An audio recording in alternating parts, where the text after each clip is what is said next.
चंद्रमा के घटने बढ़ने की कथा। राजा दक्ष वही हैं जिनकी एक पुत्री का नाम सती था। सती को महादेव की पत्नी होने का गौरव प्राप्त हुआ था, लेकिन अपने पिता के द्वारा शिव का अपमान करने पर उन्होंने आत्मदाह कर लिया था। उन्हीं राजा दक्ष की 27 पुत्रियों का विवाह चंद्रमा के साथ हुआ था।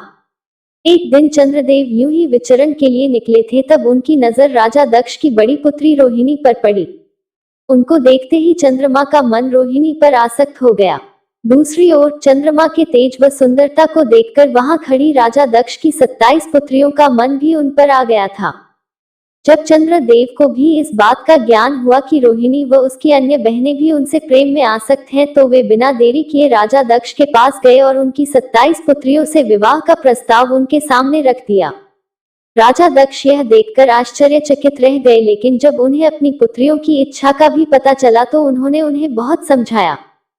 दक्ष के समझाने के बाद भी जब उनकी पुत्रियों ने चंद्रमा से ही विवाह करवाने को कहा तो दक्ष ने भी हामी भर दी। इसके बाद चंद्रदेव का राजा दक्ष की 27 पुत्रियों के साथ विवाह संस्कार करवा दिया गया। उसके बाद सभी 27 पुत्रियां चंद्रदेव के साथ चंद्रलोक के लिए चली गई। चंद्रमा की 27 पत्नियां कोई और नहीं बल्कि 27 नक्षत्र हैं। इसलिए उनकी पत्नियों के नाम पर ही 27 नक्षत्रों के नाम पड़े जिन्हें हम जानते हैं। उनकी 27 पत्नियों में रोहिणी, अश्विनी, मूल, मृगशिरा, पुष्य, चित्र, अनुराधा, विशाखा, श्रवणा, ज्येष्ठा इत्यादि आती हैं। चंद्रदेव राजा दक्ष की 27 पुत्रियों में से सबसे बड़ी पुत्री रोहिणी से ही सबसे ज्यादा प्रेम किया करते थे। इसी कारण वे अपना ज्यादातर समय उसी के साथ बिताया करते थे और हर कार्य में उनको ही महत्ता दिया करते थे। चंद्रदेव के द्वारा रोहिणी को दिए जा रहे विशेष स्नेह से उनकी बाकी पत्नियां अपने आप को उपेक्षित महसूस करने लगी। धीरे धीरे यह उपेक्षा बढ़ती चली गई और रोहिणी की बाकी सभी बहनों को उससे ईर्ष्या होने लगी।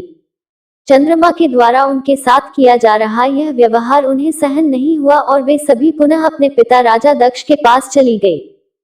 राजा दक्ष अपनी सभी पुत्रियों के इस प्रकार अचानक आगमन से चौंक गए और उनसे इसका कारण पूछा।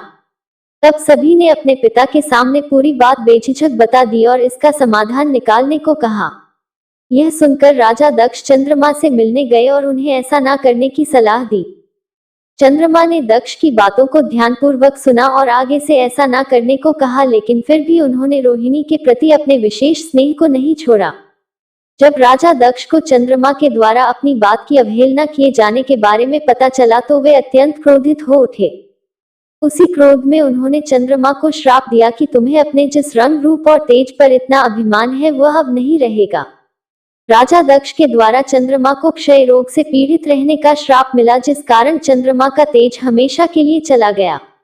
अब चंद्रदेव के पास ना तो सुंदरता बची थी और ना ही पहले जैसा तेज। जब बाकी देवी देवताओं को राजा दक्ष के द्वारा चंद्रदेव को दिए गए श्राप का ज्ञान हुआ तो उन्हें चिंता होने लगी। बिना चंद्रदेव के तेज के पृथ्वी पर संकट उत्पन्न हो जाता। इसलिए वे सभी भगवान ब्रह्मा के पास गए और इसका कुछ उपाय बताने को कहा। भगवान ब्रह्मा ने चंद्रदेव को बताया कि उन्हें क्षय रोग से मुक्ति केवल भगवान शिव ही दे सकते हैं। इसलिए उन्हें शिव की तपस्या करनी चाहिए और उनकी प्रसन्नता के उपाय करने चाहिए। इसके लिए उन्होंने एक शिवलिंग की स्थापना करने को भी कहा।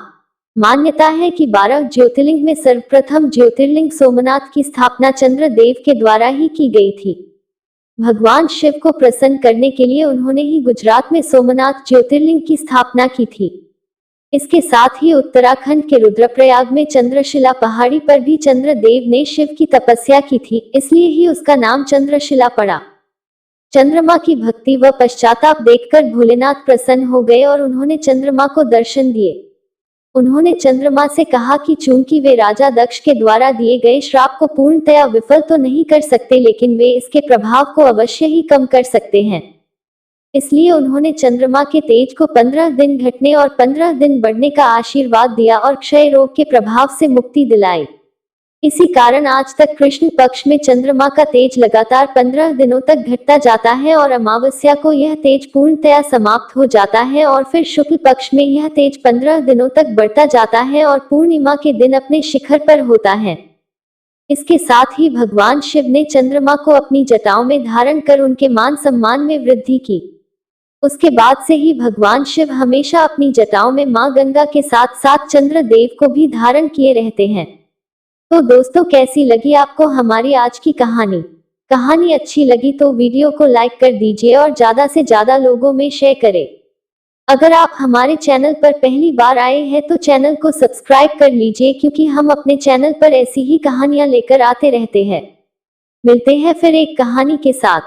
धन्यवाद।